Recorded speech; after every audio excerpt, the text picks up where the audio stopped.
So, John, first of all, the FA Cup. Yeah. I mean, and the romance of the FA Cup. Yeah. Now, when Leeds were at their peak as a team, I remember you went to Colchester, who were a very small club, a minnow, a bit like Lincoln City, and you lost 3-2, and they gave you right hiding. But you were never really keen on the romance of the FA Cup, were you? I know, I loved the FA Cup, Eamon. Yeah, it was a big deal in that. It was great. I mean, we all were, as kids, brought up with the FA Cup. I was a Manchester United supporter when I was a kid, and I go back to 1948 when Manchester United with Jackie Carty, who was the captain and obviously a great Irish player. So the Cup was the big competition for a long time. The big day of the English football season. Without any doubt. I could name you the Cup winning team, say, from 1948 into the 70s. Yeah. I couldn't tell you who won the league. No. See, in those days, the league didn't. There was nothing in it for winning the league apart from the prestige, obviously. Yeah. But there was no European Championship, so there was no great thing in winning the league. The Cup was like the Grand National in England and all those big occasions. It was a great day, and that continued. In Liam's time, Liam played in 3 cup finals in succession, I think. Up to, I think, happened then, once the European competitions came into being, the money was in Europe, and the teams then started to play weekend play. And of course the Premier League. The Premier League came into it, and they didn't care about anything else. And then I think the big thing for the failure for the FA Cup was Manchester United. I think whatever it was 10 years ago, decided through the connivance of the Football Association to go to a Mickey Mouse tournament, I think in South America, and they actually compensated United.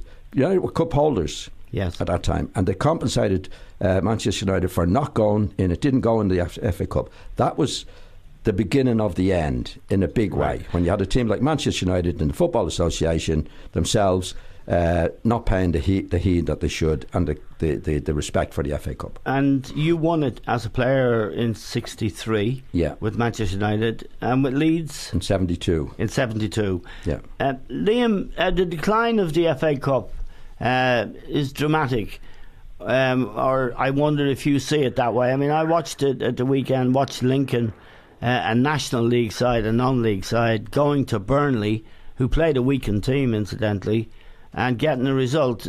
Did it make you feel romantic and warm?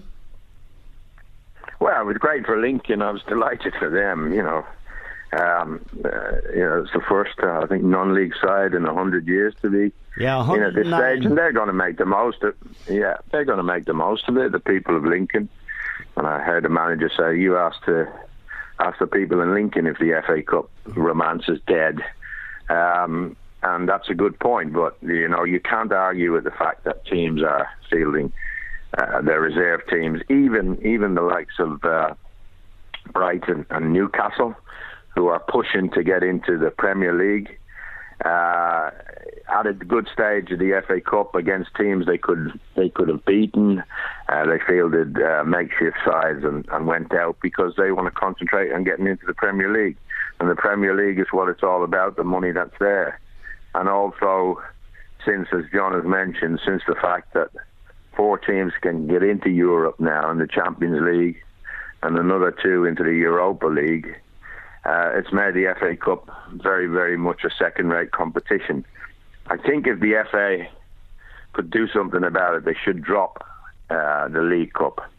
I think if they drop the League Cup and make less fixtures for the Premier League teams, I think it would give it some of a more important role in the football calendar.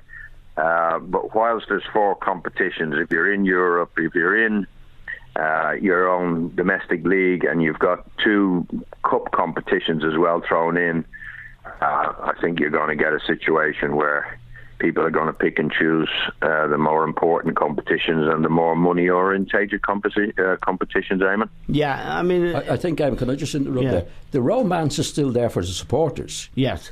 That's the thing. If like Liverpool or any of the teams, when they get to, say, the semi-finals even of the League Cup, like you'll find next week when Southampton play Manchester United in what we regard as the League Cup, the fans love it. Yes. But it's the authorities that have ruined the whole because of the money is involved in it. Yeah, interesting point. I want to put to you and John and Liam about the winning habit. I noticed that Mourinho, right from the start of his career in England, the first trophy he won was the League Cup with Chelsea, and now with Manchester United, he's in the EPL Cup, I think the League Cup is called now, and he's also in the FA Cup. So he's very keen to keep a winning habit, and even if it's only, quote unquote, a cup, he wants to win it. That's an interesting attitude. Yeah, well, I think he's right as well, Eamon. I think what's happened in the game in recent times, again because of the money involved in it, that they want to make sure they're staying in the Premiership and get into the European Cup, and that I think there's a thing with the managers now. The players are tired. You hear at the start of the season, we've played 4 matches in 3 weeks, for example. The players are tired. They put it into the player's head, in my opinion, whereas Mourinho doesn't do that. I think he wants to keep the winning habit. Yeah, but that's the way you keep the winning habit. Like when you're rested, like Burnley there on the weekend and some other teams the weekend. Leicester spectacularly against Millwall. Well, they have the losing habit at the moment. But the point I was making is he made 10 changes, Ranieri, and played really a shadow side. But might he not have been better? They haven't won for a while, to beat Millwall and to get the winning habit back. I think, but that's the start of that, Eamon, is playing weakened teams even in the early stages of the league to concentrate on the league position for Europe. That's where the money is, and I think through doing that over the years, I hear the managers start the season and they're complaining about the fixture list. We've played 4 games and players are well able to do that. I think I saw an article by Alan Shearer a couple of weeks ago. He said it's ridiculous that the players are rested, whereas in the old days, I'm going to go back to the old days, Shankly used to say the less players you use through the season, the best chance you had to win the league, because you get continuity. The players are playing with each other, and again, in my case with Leeds, we were involved in a lot of competition, and if we played in the European Cup match on the Wednesday, on Saturday before the match, the first thing Revy used to say, listen, I don't want to hear tired. Right. You get out there and you push yourself, you work harder. So what they wanted all the time was to play the same team all the time, and I think Mourinho is old-fashioned now in that particular way, but it pays off for him. The players are not dropping dead, Eamon. As you said, they're in a winning habit. It's nothing better than winning. You go on to the next match, the next match, the next match. And I think that's what some of the teams, Ranieri particularly, feel in a weakened team. Yeah, although it should be said in Mourinho's case that he has a pretty deep squad at Manchester United at the moment. Liam... Ibrahimovic didn't play yesterday, came on, and Pogba didn't play, Valencia didn't play. He has the luxury of being able to use a fine squad of players.